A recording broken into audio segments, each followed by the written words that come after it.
else she wouldn't be here. He don't bless me no more. Just thank him for what he already done. Let's give him another hand. Yeah, that's all right. Now we're going to bring to you none other than Sister Dennard. Come on, Sister Dennard. Sister Phillip. This is her. All right, let's give this the first lady. Hey, let's stand up. Let's stand up. Stand up for the first lady. Bless your heart. Oh, Lord, thank you,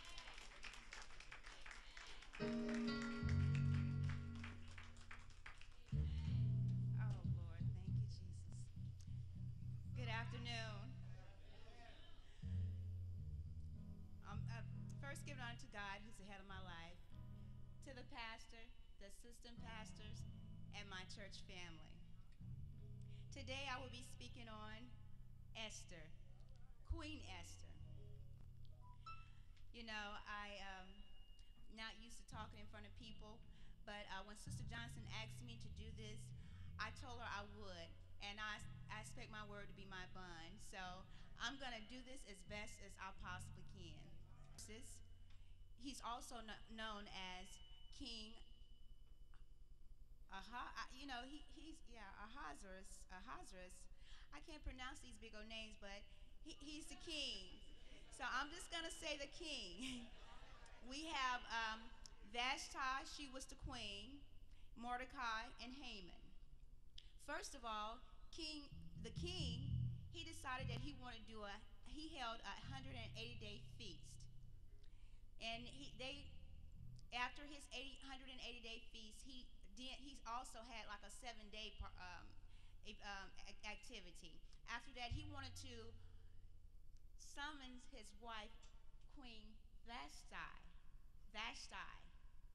So he summoned her to come so he can show her off. He wanted to show how beautiful she was, but she refused because she didn't want to be treated like a piece of meat. She wanted to be treated as a queen. So she refused, and he summoned her again, and she refused again, and that made the king really angry. And so he talked to his people, and they decided that since she was disobedient, she was very disobedient, so he banished her. And he decided he wanted another queen. So he sent out word saying that, you know, all the young virgins in the village to come, you know, so he can decide what queen he could pick amongst those people. And amongst those young virgins that he brought on was young Esther. Young Esther was a Jewish girl.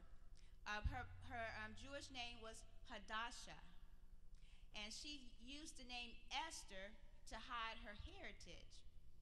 She was an orphan. Her parents died as an early age, so her uncle, her cousin Mordecai, he raised her, and he told her to not let everybody know who her true identity was.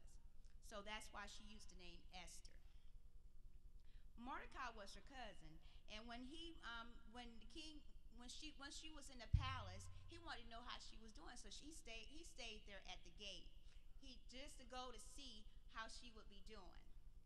And so there was another man named Haman. He was the king honored him.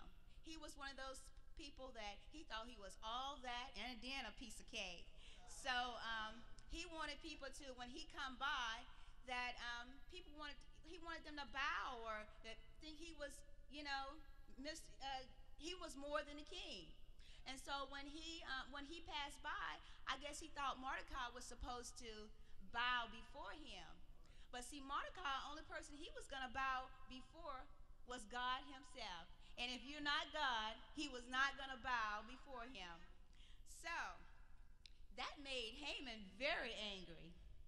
And so he wanted, just because Mordecai wouldn't bow before him, he wanted to get rid of his people. So he went before the king and told him, you know, I guess he just had a grudge against Mordecai. So he wanted the king. He got the approval to disband that group of people just because of one person. So that's where Esther came in at. Esther was she was eventually she was a beautiful woman as we know. She was a beautiful woman. So and she was I guess likened to the king. So he chose Esther to be his wife. And since she's already in the palace, when Mordecai heard the news about what Haman wanted him to do, he was upset. He threw ash on him, and he tore his robe. He just sat there, and he didn't know what to do. But he told Esther about what was going on, and so Esther needed to find out what she could do to help her people. So she know, she's a Jew person too, so her life was in danger. So Mordecai wanted her to go to the king, but she know if she went to the king, he probably would have killed her too. So she had to pray. She had to go to the Lord and pray. And she told her maidens to pray, and she told Mordecai, she told everybody to pray, and they prayed for 3 days and 3 nights. And so she got her answer from the Lord. And he gave her a plan. And her plan, she didn't go hastily. She was a patient person. She was patient.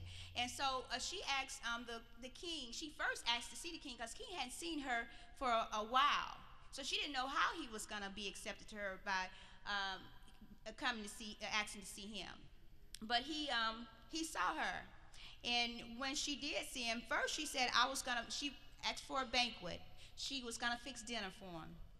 Good way to get to a man is by his stomach, And he feel that stomach, he'll be all right.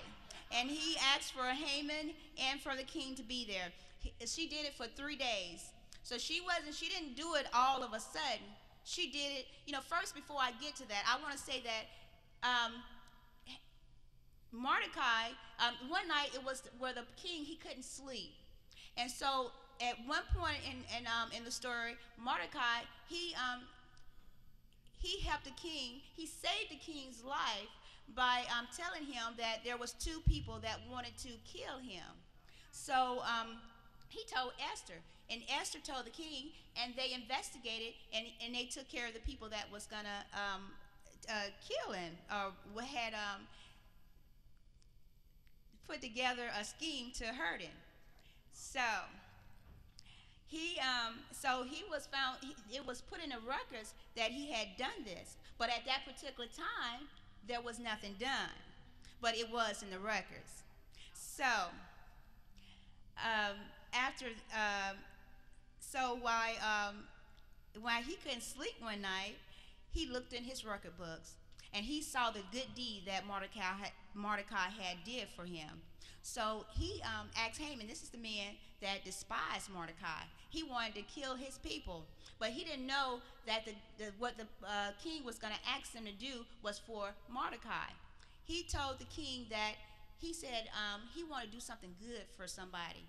He had, so he asked Haman, what could I do to do good for this particular person? And so Haman thinking it was him because, he's all that in a piece of cake. So he said, well, what you should do is let him ride on your horse in the middle of the street, let everybody see him. He said, let him wear your robe, The best thing you can do is let him put on the king's robe, to show himself off. And when the king told him it was for Mordecai, he almost flipped back when he found out it wasn't for him, So, that's the worst thing he would want to have happen. And with all this going on, after the 3 banquets that Esther had fixed for them, he was already on Mordecai's side. So Esther, like I said, she was a patient woman. She did exactly, she would wait on God to do it just right. Then she told her husband that Haman was trying to kill her and her people, so she had to let it be known that she was a Jew also, so she can, so he could say, he'll know it was her people and they need to be saved. and that you know who I am, and for me to put my life on the line. So in order for her to do that, I believe she had to be in a spiritual place with the Lord, because I don't think I would. I would have to really pray about that. So you know, and that's what she did, and God gave her the answer. And Esther, Queen Esther, she was a spiritual warrior. I feel that she was a spiritual warrior, not only a spiritual warrior, but she was also a favor in God's eyes, and she was an obedient woman because she did what God told her to do, and she, you know, she was just she was a good woman, and she was placed in that place at the right time. And may God be with you and bless each and every one of you.